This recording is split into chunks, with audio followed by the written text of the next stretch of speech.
You've done it all, haven't you? Read the books, heard the podcasts, you said affirmations, maybe spent like a lot of time working on your mindset. Yeah, maybe feeling like you've been grinding away at personal development for ages. And yet, while there are still those moments. Or yeah, the deal fall through, the launch kind of bombs, or you see a competitor just surge ahead. And it triggers something, doesn't it? That flash of frustration or anxiety, maybe just pure anger sometimes. It feels like you're putting in all this effort, doing the work, but something deeper keeps tripping you up. Okay, and here's where the source material we're looking at today gets really, really interesting. What if the problem isn't, lack of effort or even a bad mindset? What if it's more fundamental, like the actual wiring in your brain? Exactly. The stuff we have in front of us today, it suggests this kind of fascinating idea that your brain's operating system, its basic setup, it's wired for a world that just, it doesn't exist anymore. And that outdated wiring, that's what can just neutralize all your hard work. It trips these unseen emotional wires. So welcome to the deep dive. Today, our mission is really to unpack this specific set of sources.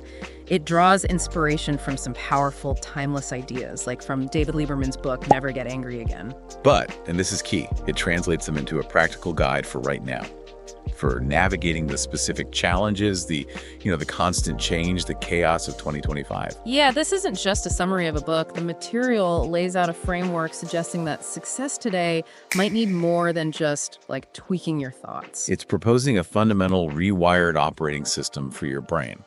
And the promise is pretty compelling. Actual steps designed to get you towards unshakable calm and focus. Let's dig in. Okay, so the central idea. The source material argues the core problem isn't you, it's this brain OS. Right. It's wired for survival in a physically dangerous past, since lions and tigers. But now it's trying to handle, digital notifications and economic uncertainty. And this mismatch, that's what creates this really disruptive emotional reactions that throw us off track. And it frames achieving that kind of steady inner state, calm, focused, strategic, not just as some nice wellness goal, Right. but as maybe the single biggest competitive advantage you can have in 2025.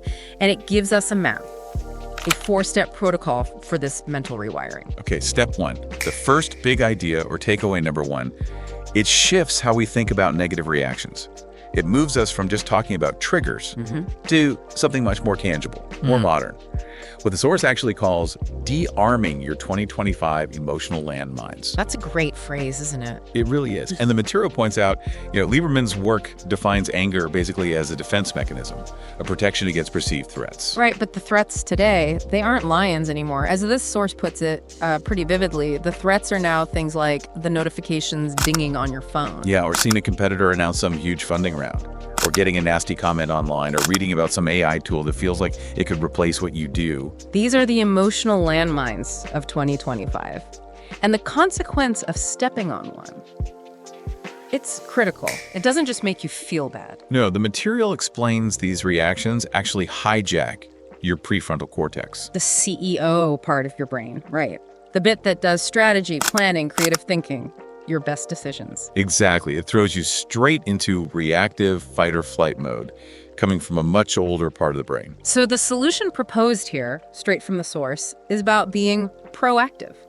Defensive almost. They call it the identity action plan, specifically this if-then defense protocol. It's basically about installing clear instructions for your brain before the landmine even goes off. Okay, so how do you do that? Well, the first step they recommend is crucial. It's self-awareness. You got to identify your top 3 emotional landmines. Be honest with yourself. Totally honest. What consistently knocks you off balance?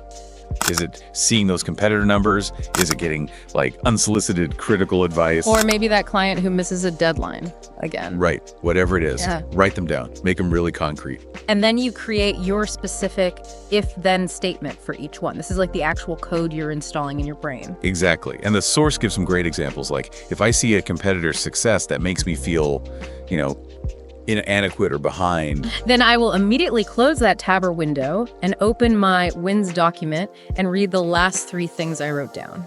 Or another one for that frustrating email.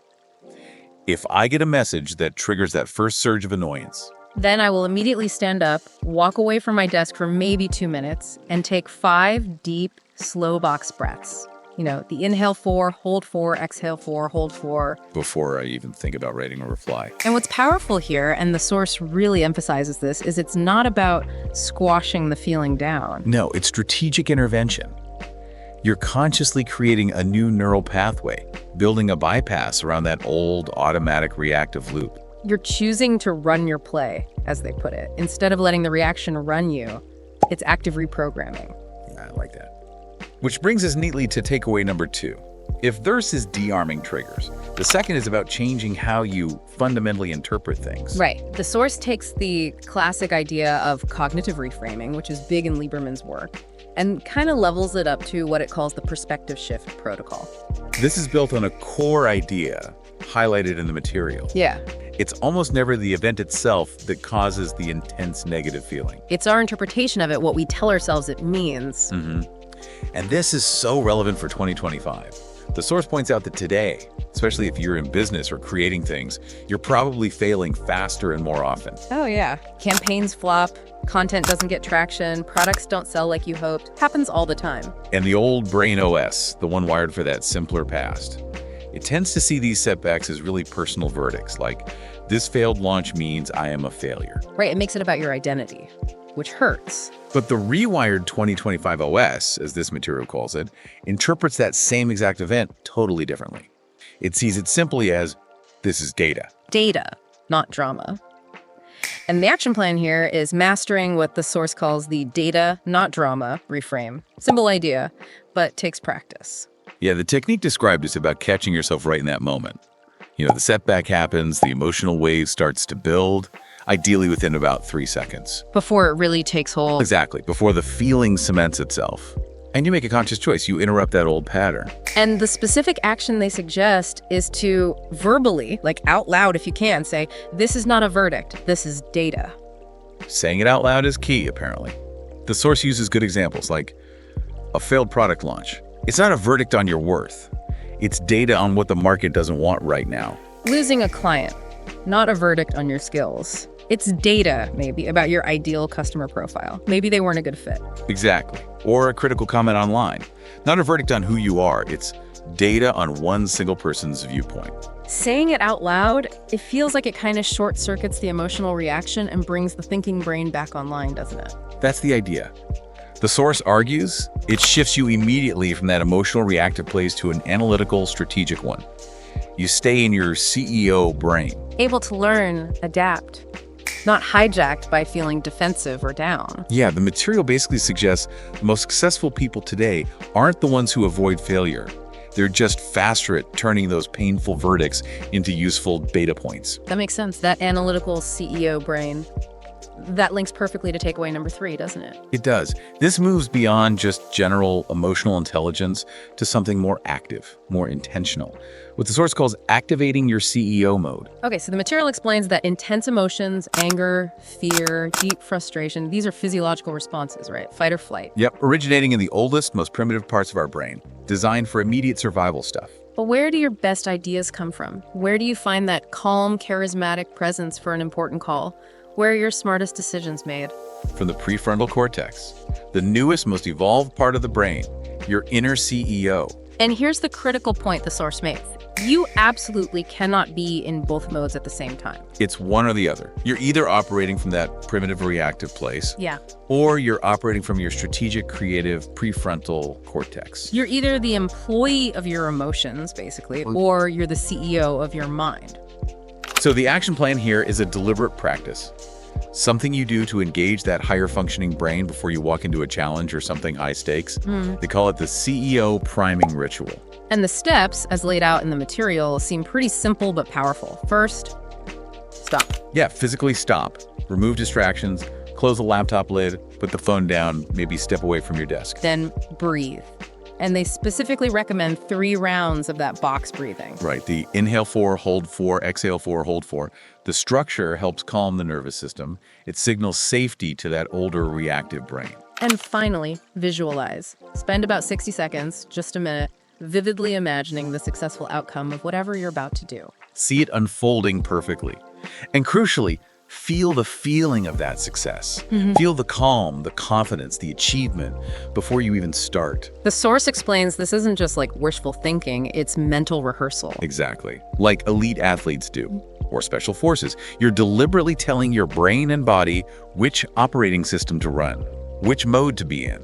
By consciously firing up the prefrontal cortex with this ritual, you basically ensure you show up as that calm, capable leader you need to be. It's deliberate state change. Yeah, controlling your internal state before you step onto the field, so to speak. Okay, so our fourth and final takeaway from this source material, it shifts focus a bit. It moves from handling things in the moment and preparing to clearing out old baggage. Right. It takes the concept of forgiveness and reframes it powerfully as cutting your cognitive loss loops.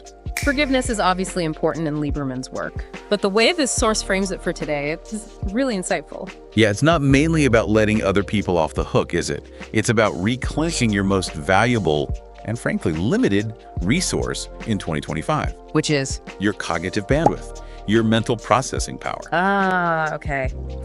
And the source uses this brilliant analogy: every unresolved grudge you're holding on to. Against a partner who let you down, a client who didn't pay, maybe even a past mistake you made that you can't forgive yourself for. It's like an open application running constantly in the background of your brain. Exactly. It's just sitting there eating up your RAM, consuming processing power. The source calls these loss loops. And according to this material, this is why so many people feel just perpetually drained or struggle to focus or feel like their creativity is blocked. Their mental resources are tied up replaying old hurts or mistakes constantly. So the action plan to do with this is called the sunk cost forgiveness audit. The source suggests maybe doing this once a quarter or so. Okay, how does it work? You list the top one or two maybe significant losses or unresolved situations from the past that you feel are still really draining your energy, mentally or emotionally. That bad investment, the partnership that went sour, that time you felt really wronged, that kind of stuff. Yeah. And then for each one, you write down just one single clear sentence. What was the expensive lesson this loss taught me? So you force yourself to extract just the wisdom, the data point, basically, from the painful thing. Exactly. Strip away the emotion, find the lesson, and then comes the declaration. You can write it down or say it out loud for each item. The lesson has been learned. The debt is paid. This file is now closed. Wow. That feels decisive, like declaring cognitive bankruptcy on that emotional debt. Right. You're consciously, actively closing that application, ending the loss loop. Imagine the sheer energy and focus you unlock when your brain isn't constantly running those draining background programs. Yeah, the source basically argues that in today's economy, the person with the most available cognitive bandwidth, they often win. So, okay, let's bring this all together. The big message from this package of material, it feels incredibly validating, actually. How so? Well, if you felt stuck, even though you've been working on your mindset, it's saying you're not broken. You're probably just running an operating system that wasn't built for the world we live in now. And success in 2025, based on this framework, might not be about who grinds the hardest, but who can rewire their fundamental operating system the fastest, who can shift from being a reactor to being like an architect of their own internal state. So that means deliberately de-arming those emotional landmines before they blow up your day. Yeah, and mastering that reflex to reframe setbacks as data, not drama. Proactively activating your strategic CEO brain before you face challenges. And consciously cutting those cognitive loss loops to get your mental energy back. So stop chasing a better mindset in some vague way. The ultimate takeaway here seems to be, start building a better brain. One that's intentionally wired to work for you, not against you, in the complex, fast world we actually live in today. Well, thank you for joining us on this deep dive into this really interesting source material.